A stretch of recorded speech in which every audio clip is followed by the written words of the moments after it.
vous pensez pas que ces populations qui ont été parquées dans des bidonvilles, traitées comme des chiens, avec c'était quoi, en 58, il n'y avait pas des bidonvilles à côté de Paris? Ils vivaient où en Algérie? Pardonnez-moi, pourquoi ils sont venus en France? Pourquoi ils sont venus en France? Oui, pour gagner plus. Donc on les a traités comme des chiens, en leur donnant plus d'argent que chez eux. C'est ça que vous appelez traiter comme des chiens. On leur a donné du boulot. Ensuite, on a fait venir leurs femmes, leurs enfants. On avait sauvé leurs enfants, parce que c'est la médecine française qui sauvait leurs enfants. Je vous rappelle que moi, mes ancêtres étaient en Algérie, et on mourait du choléra et du typhus comme pas un. Hein. Ça tombait comme des mouches. C'était ça l'Algérie.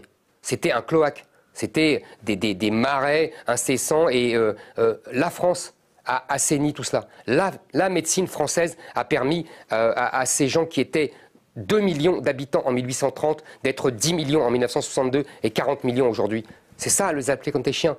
On les a fait venir, on leur a donné les allocations familiales, on leur a permis d'aller à l'école, on leur a permis d'apprendre la langue française, la magnifique littérature française. On les a mis dans des HLM alors qu'ils vivaient dans des gourbis. C'est ça que vous appelez traiter comme des chiens. On les a remis dans des gourbis, non? Non, pas du tout.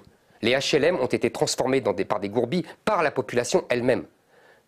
Quand il y a une population autre, les HLM sont impeccables. Et il n'y a pas de dégradation et il n'y a pas de vol. Bon, alors arrêtez avec ça. On ne les a pas maltraités du tout. D'ailleurs, je discute avec beaucoup de Maghrébins, en particulier les Kabyles, qui le savent très bien. La France a été bonne fille et bonne mère et très généreuse. Et on ne les a pas parqués. On les a mis dans des HLM où nous étions, nous, les pieds noirs. Simplement, ce sont eux qui ont chassé les autres. Ils ont chassé les autres parce qu'ils ont été... D'abord, ils ont imposé leur mode de vie, comme là-bas, et en plus, il y a eu des bandes maghrébines qui ont commencé à faire la loi, à voler on disait à l'époque, les autoradios. C'était le vol des autoradios, ça a commencé comme ça, dans les fin des années 70. Donc, moi, j'avais toute ma famille dans les banlieues. Je sais exactement ce qui s'est passé, je l'ai vu. Hein. Donc, ne me racontez pas d'histoire.